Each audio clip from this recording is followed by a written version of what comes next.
नमस्कार दोस्तों, ठंडियाँ स्टार्ट हो गई हैं, लेकिन फिर भी आपके गुलदाउदी के पौधे पे कलियाँ और फूल नहीं आ रहे हैं।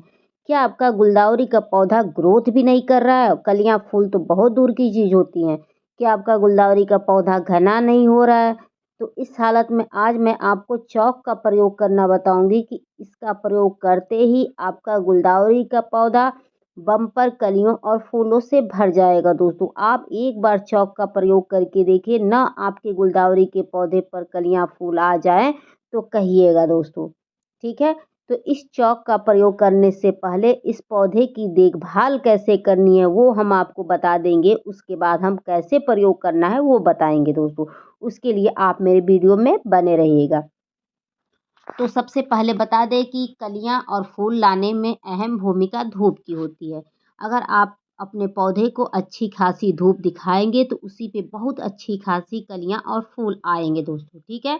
तो सबसे पहले पौधे को अच्छी धूप प्रोवाइड करिए, जहाँ उसे 6 से 7 घंटे या 8 से 9 घंटे की धूप मिल जाए तो बहुत अच्छा होता है, ठीक है? उसके बाद आप क्या करिएगा कि अपने पौधे को ओवर वाटरिंग नहीं करिएगा। ओवर वाटरिंग के वजह से भी पौधे पे कलियाँ और फूल आने में समय लग जाता है। अगर कलियाँ आती भी हैं तो खिल नहीं पाती हैं, कलियाँ मर जाती हैं।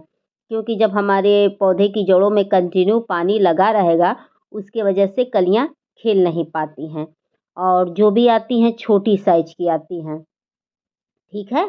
तो इस बात को ध्यान रखिएगा, ओवर वाटरिंग नहीं करिएगा और पानी की कमी भी ना रखिएगा। पानी की कमी से भी पौधे का ग्रोथ रुक जाता है, कलियाँ बनने में काफ़ी समय लगता है। अगर कलियाँ फूल बन भी जाते हैं तो लंबे समय तक पौधे पर नहीं टिक पाते हैं, वह सूख जाते हैं समय से पहले। तो इस बात को ध्यान रखिएगा, ना पौधे को पानी की कमी छोड़िएगा और ना ही अधिक पानी डालिएगा, ठीक है? उसके बाद अगला कार्य यह करना है कि जब आपके पौधे पर फूल वगैरह आने लगे तो समय-समय पर पौधों को खाद ज़रूर दीजिएगा, ताकि अगर एक कली खिल चुकी है तो दूसरा कली बनने के लिए फिर रेडी रहे, तब जाके उस पे कंटिन्यू फूल आएँगे दोस्तों, ठीक है? ये नहीं कि एक बार खाद दिए और चुपचाप शांति से बैठ गए, तो ऐसा ना करिएगा। उसमें कम से कम महीने में 2 बार खाद दीजिएगा। अगर अधिक देना चाहते हैं तो आप 4 बार 5 बार भी दे सकते हैं, लेकिन प्योर ऑर्गेनिक दीजिएगा। उसमें रासायनिक खाद नहीं होनी चाहिए, एक बात ध्यान रखिएगा। जैसे कि किचन वेस्ट मटेरियल का पानी है, आप उसको दूसरे तीसरे दिन दे सकते हैं, कोई साइड इफ़ेक्ट नहीं होता है।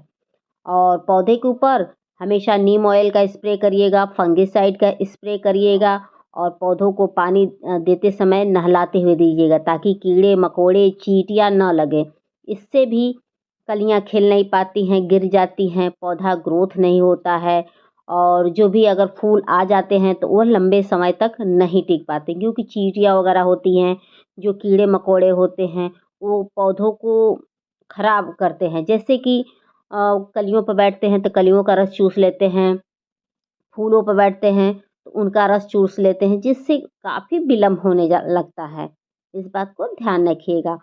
अगर आप नर्सरी से पौधा खरीद के लाते हैं तो कोशिश यही करिएगा कि आप देसी वैरायटी का ले आए। देसी वैरायटी का जो पौधा होता है बहुत जल्दी घना और जंगल सा हो जाता है। जो हाइब्रिड वैरायटी का होता है उसको घना होने में काफ़ी समय लगता है।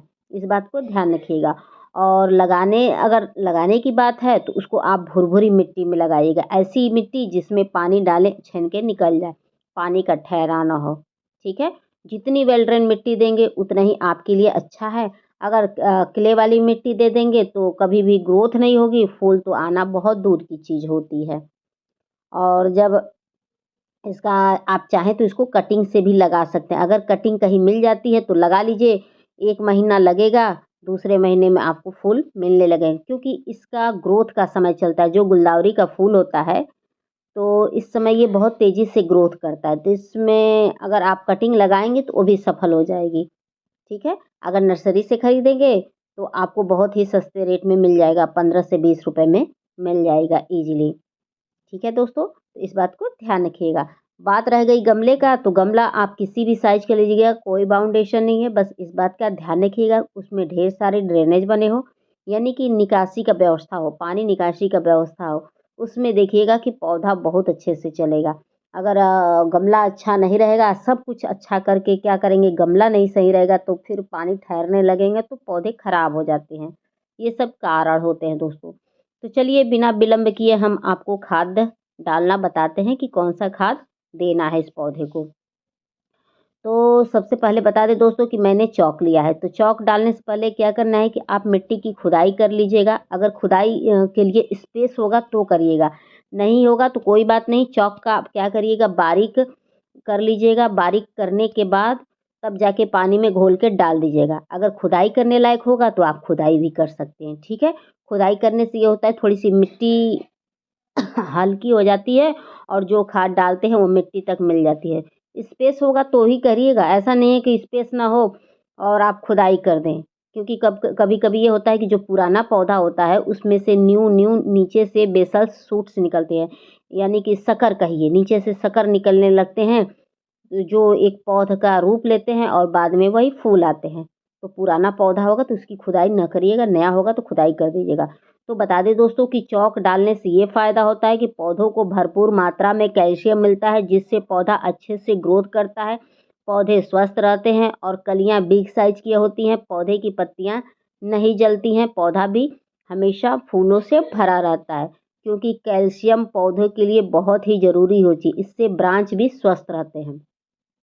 उसके बाद दोस्तों मैंने ये केचुए की खाद लिया है, यानी कि बर्मी कंपोस्ट। बर्मी कंपोस्ट डालने से ये होता है कि मिट्टी के अंदर केचुए उत्पन्न होते हैं जो मिट्टी को ढीली भी करते हैं, प्लस मिट्टी को उपजाऊ बनाते हैं, जिससे पौधा हमारा बहुत अच्छे से ग्रोथ करता है और जब ग्रोथ करता है तो उसमें बहुत अच्छे खासे कलियाँ और फूल आते हैं दोस्तों, ठीक है। तो आप इसका प्रयोग महीने में 1 से 2 बार कर सकते हैं, इसका कोई साइड इफ़ेक्ट नहीं होता है। इसको अगर करते हैं दोस्तों तो देख लीजिएगा कितनी भी अगर खराब मिट्टी होगी तो वह उपजाऊ हो जाएगी, वह यानी कि ताकतवर हो जाएगी और फूलों के लिए रेडी हो जाएगी। जब मिट्टी ताकतवर होती है तो पौधा फूलों के लिए रेडी हो जाता है, क्योंकि उसको भी तो ऊर्जा मिल जाती है ना, ताकत मिल जाती है। जब मिट्टी स्वस्थ रहती है तो जड़ें विकसित होती है, जड़ें विकसित होती हैं तो पौधा ग्रोथ करता ही करता है।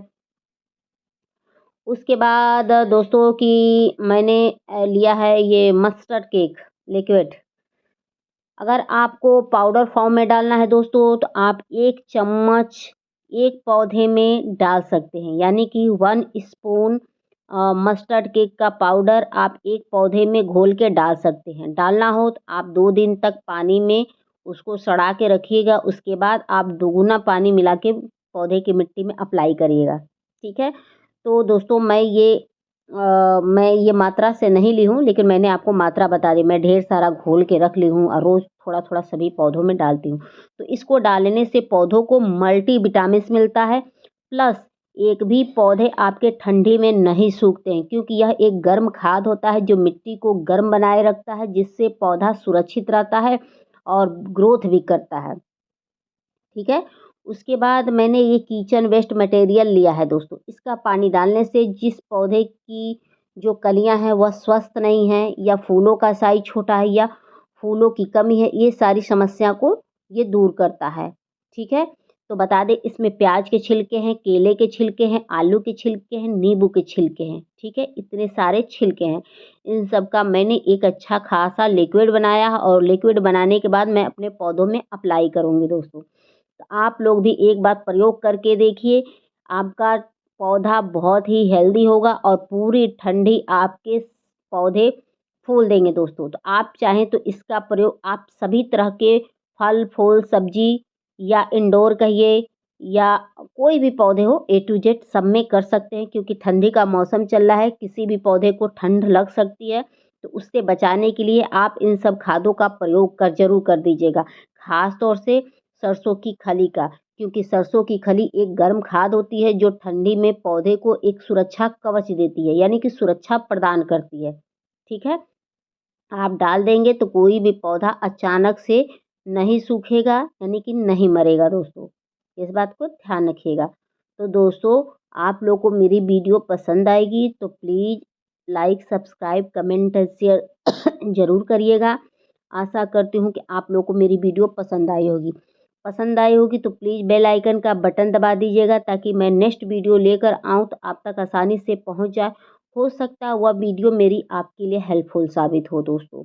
ठीक है। और प्लीज़ आप लोग एक कमेंट ज़रूर कर दीजिएगा कि आप लोग को किस टॉपिक पर वीडियो चाहिए, मैं उस टॉपिक पर वीडियो बना दूँगी। ऐसे तो मैं सभी तरह के टॉपिक पर ले आती हूँ, लेकिन कुछ ऐसे भी पौधे होते हैं जिन्हें खाद की ज़रूरत नहीं होती है। तो फिर मिलते हैं दोस्तों नेक्स्ट टॉपिक पे, नेक्स्ट वीडियो में। Thank you for watching.